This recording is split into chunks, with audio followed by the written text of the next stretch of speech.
Hello dear friend, बहुत बहुत स्वागत है। तो आज हम लोग साइंस का बहुत ही इम्पॉर्टेंट टॉपिक पढ़ने वाले हैं, जो कि ह्यूमन डाइजेस्टिव सिस्टम यानी मानव पाचन तंत्र के बारे में हम लोग डिटेल से अध्ययन करेंगे। तो चलिए शुरू करते हैं, समझते हैं कि हमारा भोजन जो है कैसे पचता है, हमारे शरीर में पाचन क्रियाएँ कैसे संपन्न होती हैं। तो इन्हीं के बारे में हम लोग आज डिटेल से नॉलेज रखेंगे। तो चलिए शुरू करते हैं। देखिए, आज हम लोग पढ़ रहे हैं ह्यूमन डाइजेस्टिव सिस्टम यानी मानव पाचन तंत्र। क्या पढ़ रहे हैं? मानव पाचन तंत्र के बारे में हम लोग पढ़ रहे हैं। ठीक है, हमारा भोजन कैसे पचता है। तो पहले क्या करते हैं हम लोग, यहाँ पर डायग्राम है। देखिए, डायग्राम के माध्यम से समझाने का प्रयास कर रहे हैं। देखिए, ये क्या है, एक मानव पाचन तंत्र की प्रणाली में यहाँ पर बनाए हैं। यहाँ पर क्या करता है व्यक्ति, पहले जो है भोजन को बड़े बड़े टुकड़ों को क्या करता है, छोटे छोटे टुकड़ों में विभाजित करता है।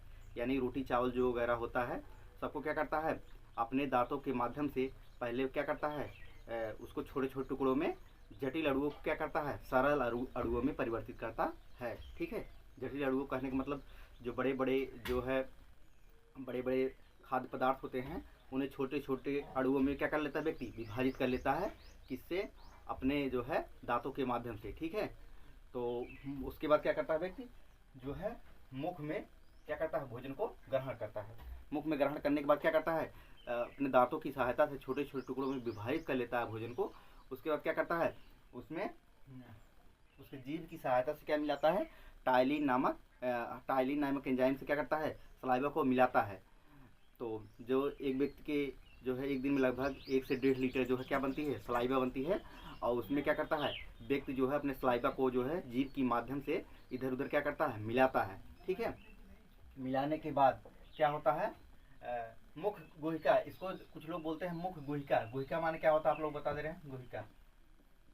गुहिका माने क्या होता है, खाली स्थान। मुख गुहिका माने क्या होता है, खाली स्थान। ठीक है, जैसे हमारे मुंह के अंदर देखिए खाली स्थान है, तो इसी प्रकार क्या है, मुख गुहिका मीन्स क्या होता है, खाली स्थान। ठीक है, तो उसके बाद जब व्यक्ति भोजन ग्रहण कर लेता है, उसके बाद जीभ के माध्यम से जो है सलाइवा को मिलाता है, भोजन को छोटे छोटे टुकड़ों, बड़े बड़े टुकड़ों को छोटे छोटे टुकड़ों में विभाजित करता है। उसके बाद यहाँ पर जो है उसके बाद ये भी देख लीजिए, भोजन का पचना कहाँ प्रारंभ हो जाता है। एग्जाम में भी पूछता है कि भोजन का पचना कहाँ से प्रारंभ होता है। तो आप लोग बताइए क्या, मुख गुहिका यानी मुख गुहिका से ही भोजन का पचना क्या हो जाता है, प्रारंभ हो जाता है। उसके बाद क्या होता है, यहाँ से जब सलाइवा वगैरह मिल जाता है तो क्या होता है, ग्रसिका के द्वारा कहाँ आता है, अमाशय में आता है। अमाशय बोले तो पेट। ठीक है, उधर नहीं, अमाशय बोला जाएगा। तो अमाशय में आता है, यहाँ पर अमाशय में। ठीक है, अब अमाशय में जब आ जाता है भोजन ग्रसिका की सहायता से। ठीक है, तो जब अमाशय में आ जाता है, बोले तो ये अमाशय में आ जाता है, पेट में आ जाता है। उसके बाद यहाँ से क्या मिलता है, लीवर है। लीवर से क्या मिलता है, बाइल जूस मिलता है। ठीक है, बाइल जूस मिलता है, जो है क्या करता है, अम्लीय माध्यम क्या करता है, क्षारीय में परिवर्तित करता है भोजन को। उसके बाद 2-3 घंटा यहाँ रहने के बाद में सब जो है यहाँ से जो है कृत से जो है क्या मिलता है, बाइल जूस वगैरह मिलने के बाद इसमें जो है अमाशय में रहता है। उसके बाद कहाँ आता है, जो है छोटी आंत में। ठीक है, छोटी आंत में आता है, तो वहाँ पर 5-6-7 घंटे जो भी टाइम लगता है, 5-6 घंटे। तो जिस प्रकार का भोजन किए रहे तो उसी हिसाब से पाचन होता है।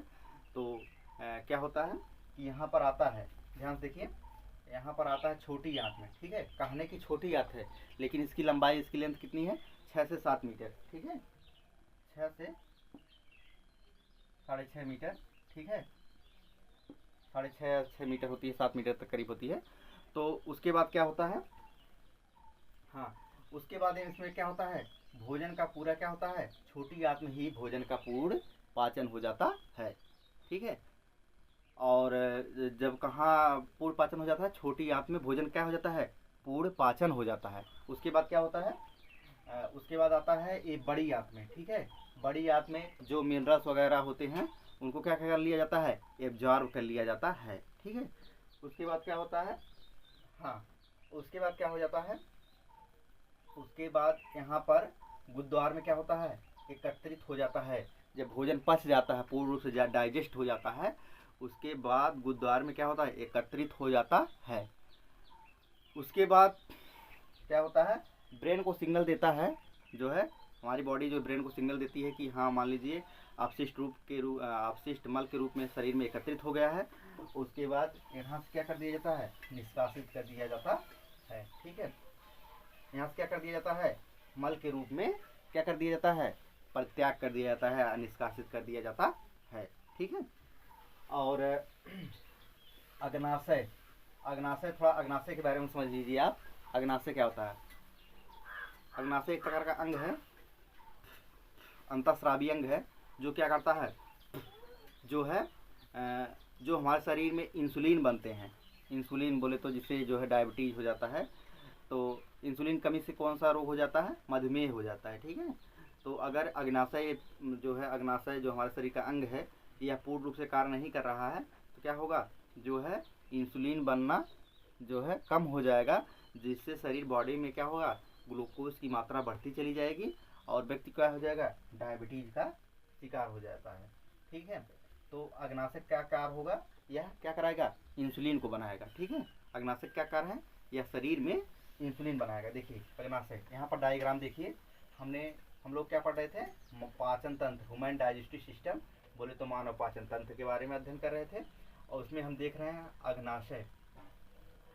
तो अग्नाशय का हमने कार्य बताया कि अग्नाशय में अगर सही रूप से पूर्ण रूप से कार्य नहीं कर रहा है तो व्यक्ति को क्या हो जाएगा, डायबिटीज हो जाएगा, मधुमेह बोले तो इंसुलिन के ग्लूकोज की मात्रा शरीर में बढ़ती जाएगी, जिससे व्यक्ति क्या हो सकता है, जो है डायबिटीज का शिकार हो सकता है। ठीक है, तो इतना समझ में आ गया।